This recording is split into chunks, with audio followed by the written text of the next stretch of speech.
জয় গুরু। পরম প্রেমময় শ্রী শ্রী ঠাকুর অনুকূলচন্দ্রের চলার সাথী গ্রন্থ থেকে বাণী পাঠ। আদর্শ প্রতিষ্ঠায় সর্ববৃত্তি। আদর্শ তোমার পিতা, আদর্শ তোমার পালক, আদর্শ তোমার স্রষ্টা, আদর্শ তোমার চালক, আদর্শ তোমার প্রিয়তম। ধীমান সর্বপ্রকারই তুমি আদর্শের হইয়া থাকো।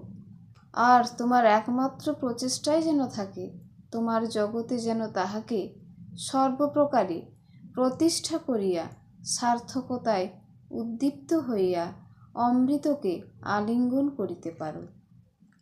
তোমার ভালো মন্দ যত বৃত্তিই থাকুক না কেন, সকল বৃত্তিতেই যেন তোমার আদর্শ সম্মুখরূপে অনুপ্রবিষ্ট হন। তুমি কখনোই তাহা হইতে নিজেকে ফিরাইয়া কাম কাঞ্চনে উন্মত্ত হইয়া আত্মদান করিয়া অমৃত উন্নতি ও জীবনকে অপঘাতে অপমাননা করিও না। জাগ্রত থাকো। জয় গুরু। বন্দে পুরুষোত্তম।